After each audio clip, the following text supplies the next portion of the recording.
Howdy, it is I, Junk, back again so soon. I'm not used to talking to you this much, but I really enjoy it. You know, you're a good conversationalist, and I appreciate that about you. I have had a rough couple days of video games here, I'll tell you what. I tried to do two requests that people left in comments. One person was saying use the Fenrir with the Scourge and Calamity. And I tried. I tried so many games that I almost ended up falling into Masters League. I had to requalify for Champion League. I'll come back to that later. The other was the Mender, where I took off the Ultimate Orkin, gave it the Mohawk, and I tried it with the needle on the sides. And it was good, but I couldn't get any clips that were great. People are out here playing hard because all the champions trying to stay in Champion League now, so everybody's got their best hangers out. I got so frustrated with people taking out my Behemoth early, I started running 3 Behemoths, and then I cut it down to 2 to be a little bit more reasonable, in case you get mooned sometimes, right? So that's why you see the 2 Lynx, the 2 Behemoths, and the Ravana. I was not messing around. I was not, I was fighting for my life out here. I mean, check this out. 36%, and that's after I started to climb back out of the hole I was in. At one point, I think I was below a 30% win ratio. Fenrir is just very tough to use, and the lock-on weapons are the problem. It's not just the lock-on, though.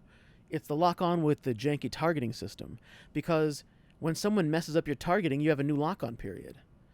So when you're dealing with a bunch of nethers that are dashing past each other, every time one robot crosses in front of another that you're targeting, and I have auto targeting off. I mean, we can take a look right here to advanced. I'm manually choosing a target, and it doesn't help. It still switches the target. So I don't know. Other than to say Pixo makes janky, questionable quality games, what can you say about that really? Speaking of janky and questionable quality, I know this has been on the Reddit for some time, but I hadn't seen it until I took their little survey of how are we doing. Spoiler, I don't think they're doing that well. But I took the survey, and they had this picture of the Baihu Lynx. Let's just cut to that picture for a minute. Okay. This is the picture that leaked a month ago of the Baihu Lynx. And I've seen some ugly robots in this game. But this is so ugly that I just can't think of anything but insults for it. So I made a list of the 10, I think, so far, I'm sure there'll be more tomorrow, best insults for this nasty-looking lynx. Top 10 Baihu Lynx insults. Number 10. To Mark III this, you need 1 Dorito chip and 16 bottles of Hydroxycut. Number 9. I'm just glad to see the Snoopy snow cone machine getting work. Number 8. Robot so ugly it's going to be released with a drone that has a power of announcing at the start of every match, I'm not really with him, we just met in the lobby. Number 7. Looks like a Shoots dressed up as Winnie the Pooh for Halloween. Number 6. I've heard of skipping leg day, but this luchador is so lazy it just skipped legs, period. Number 5. If the Baihu Lynx was a transformer, they'd have to change a tagline to less than meets the eye. Number 4. Looks like a luchador sat on an execute module and took out its own backside. Number 3. Yo, has anybody seen my teddy bear and my Roomba? Number 2. This is the first robot from a new faction in the game, Jenny Craig. And the number 1 Baihu Lynx insult, this is what happens when you order your luchador from Wish.com. So, I guess you could say, I'm not enthusiastic. Let's get back to the hangar. Well, I've got 2 games I want to show you, because these were both double Behemoth games. I don't think I dropped all 3 in any of the games, so I didn't lose a lot by taking it out, but these are 2 games where I ended up dropping 2 Behemoths, where I'm sure the red team felt a great deal of relief when the first one got taken out, and you could just taste the sweet tears when they realized another one was behind it. But yeah, for the second one, I'm kind of curious what you think happened to the red team, so let me know. Let's get into it, and I'll see you in the game. Okay, here we are in power plant. I've got 3 Behemoths in the hangar now. I believe only 2 will see action. The first one has an armadillo on it. And yeah, I actually ran out of ardent lasers. I guess, in case you're wondering how many I had, the answer is 11. 11 is the number that I had at this point. And trying to go up to the ridge to get some shots off, and I see we've got an Erebus. We've got a literal ghost walking in front of us. A robot that never had a meta in Erebus. Trying to make Erebus happen. That's a bold move. That's a bold move. But now that we're in the stealth meta, maybe that shield will do some good. Getting tagged here by a Mars turret from somewhere. And let's just give this emoji a little something to think about. Decides discretion's a better part of valor and backs off. So we're now in the game. We've got beacons flipping. We're contesting their home, which is a bold move. Probably not the one I would make, obviously. Hey, check out this Seraph. His name is JPEG. You see what he did there? But the Feather Destrier is a Feather Destrier, and this one gets popped. His friend, though, got behind cover. I got my legs locked down, can't do anything about it. Our home beacon is going to flip to red. And things are looking bad for this Behemoth right now because, yeah, that was going to happen. Someone's going to drop in our home, come to clean out this little Behemoth problem they've been having. Sonic Angler and the Feather Destrier take out Behemoth number 1. Before Behemoth number 2 gets in, Lynx number 1 drops in, this one with a Kestrel. And I really thought maybe I could get close enough to that guy and just execute him, but I couldn't do it in time. Wouldn't you know it, another Sonic Angler drops in. I don't want to leave this beacon. I want to stay on it and flip it to blue. So fortunately, I don't get blinded. And use my ability. The first execute, he's not low enough in health. Second execute takes him out. Okay, so looking around the map, we don't have hallway, we don't have beach. Let's try to contest hallway, right? That's a good central beacon. Now I see we're losing C, so we're about to be 4-capped. And I thought maybe I could try to get this hallway, but that Ravana was way stronger than I expected. Alright, Behemoth number 2 with a Kestrel of my own. Let's see what we can do here. It's really bad right now. We've got, you know, they've got a pretty good beacon bar advantage. They've got a 4-cap on us. And I can't even take out this emoji because I used my quantum radar at the wrong time, and now he's just going to mock me. He's mocking me. This is mocking right here from behind that broken antenna. You mock me, sir. He's feeling himself.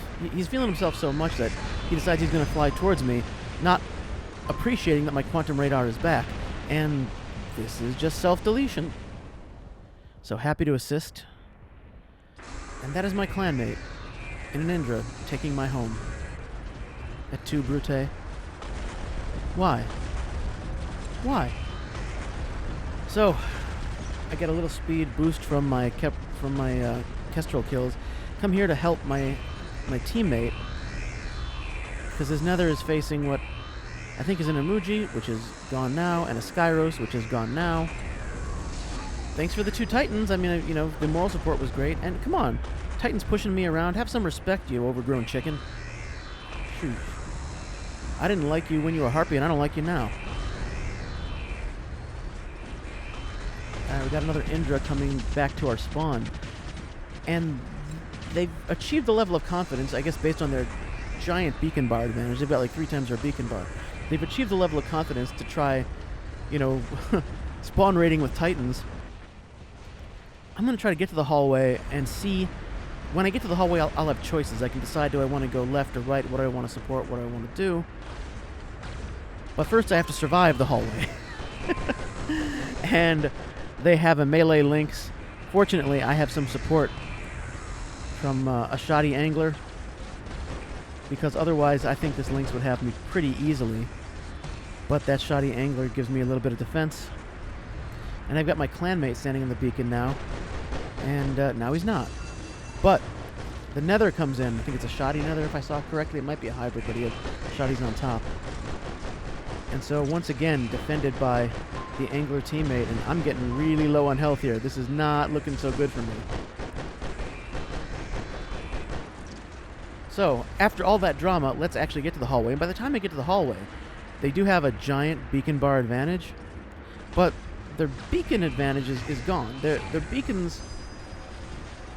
We're inching towards a 4-cap based on their home, which we're about to get because questionably this Luchador decides to jump over and that he's going to have an easier time taking on the Minos. Many Luchadors have made that mistake, and he is the latest in the list. Get rid of that nether. So now they're down to 2. Maybe there's one guy dropping in. Oh, yeah, there's a guy dropping in. But we've got the 4-cap, and we've got Titans going towards that last beacon, and I see there's a guy inching towards our home. And it's my clanmate. Hey, buddy. What's up? Welcome to MTV's Most Dangerous Cribs. He's hiding, and I don't blame him because I don't have a better plan. If a rook drops in where I think I'm going to attack, that's probably what I'm going to do is hide. Looking between that, where I've got 3 teammates, and over here, where I think they might need a little bit of help, I decided to go for C, because I think we might actually need a 5 cap to stop this hemorrhaging. And here comes the 5 cap. So, this game that looks so bleak, I'm actually feeling okay about right now. I think we might actually win this game just about. And let's just make sure that we don't lose this beacon. It hurts me every time I see a Fenrir, because that used to be the team captain for me. That was the bot that never moved, and it's just very tough to run in the current meta, in my humble opinion. Because it's a combination of not being that fast and not having that much armament, where you will get swarmed by teammates. If you have one-on-one, you'll be fine, but how many one-on-one fights do you see these days? So, scoreboard here, 7 kills, 4 caps. Very close tie, but I can't argue with the fact that I put in a second-place performance. And cheers to my clanny getting first place. Well done. Great numbers. Another 7 kills, 4 caps. So, that is the first game. Let's take a look at the second game. You're dropping in on the carrier now. And I have chosen one of the 2 luchadors in the lineup to open with. This has got the Kestrel on it. Carrier, obviously, you got a nice narrow space for people to come from, and some limited cover. And people get brave on the carrier when they really shouldn't. People get really aggro. And I think this is going to be one of those games where we see people get brave in situations that don't call for it. So I'm not being too aggressive here, hanging back a little bit, and I can see, you know, we've got a Skyros coming back, and my guess was Skyros is going to go and try to hold underneath. But I have grossly underestimated the situation. Skyros is going to try to go top and take our home beacon in front of us on top. So respect for the courage, though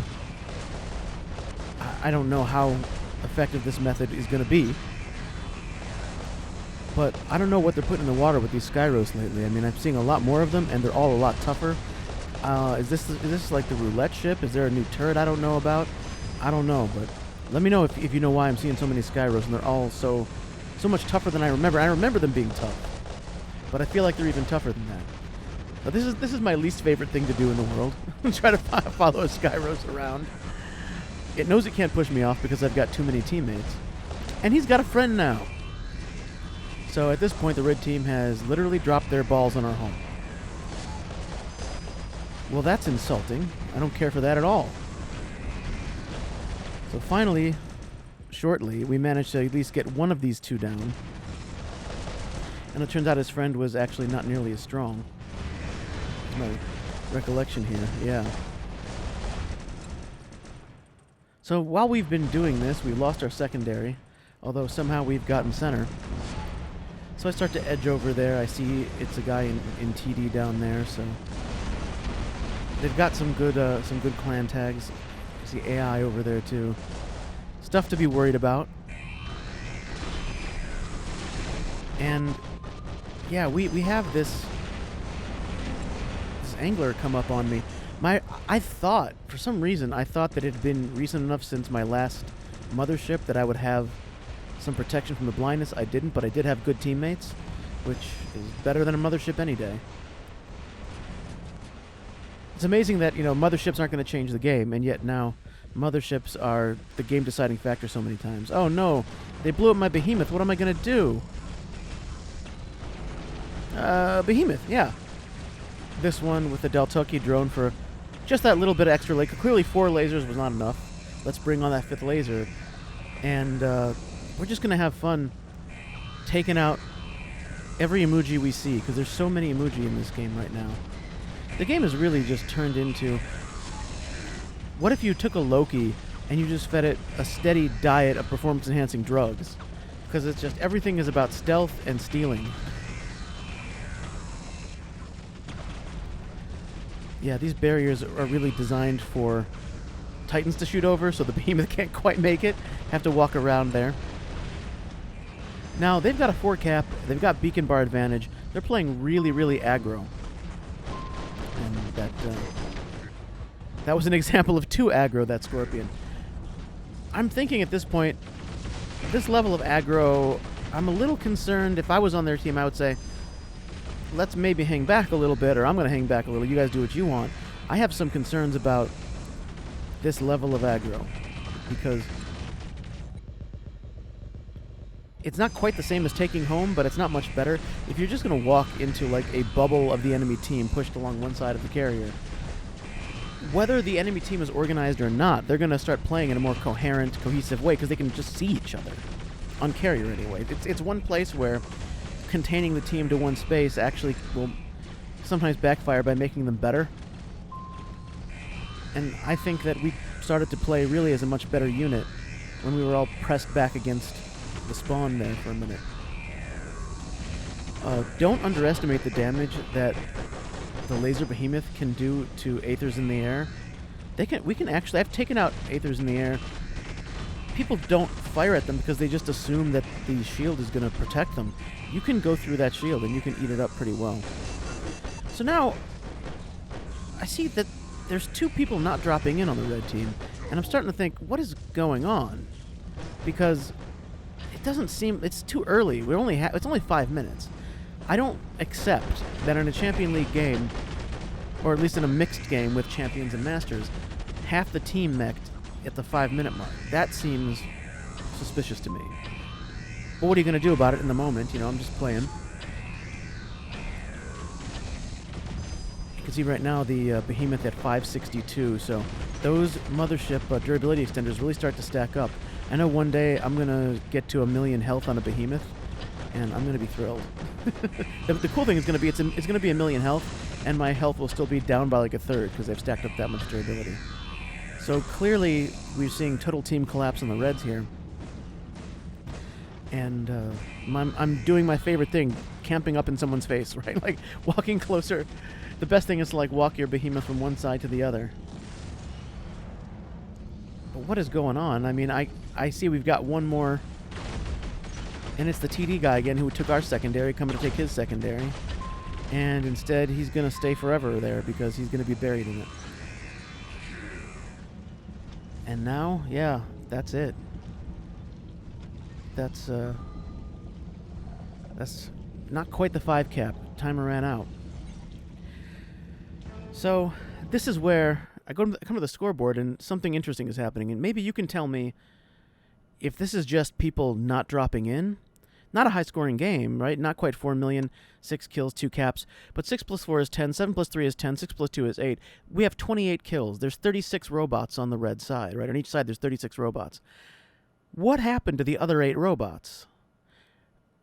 Did people just stop dropping in because it was going badly? Did people just get, like, crash or quit? Did they get the not dropping in bug? I think it's got to be people just stopped dropping in, because if it was one person crashing, you know, how many robots could they have had left? 2, 3? This represents more like people just saying, it's not worth it. I'm not feeding them today. But let me know if you think that's what's going on. Thank you if you've made it to the end of this video. If you're a dog or cat at home waiting for your parents and you have YouTube for company, you are a very good puppy or kitty. I'm sure you'll get a treat as soon as they come back, and I will talk to all of you very soon. Later.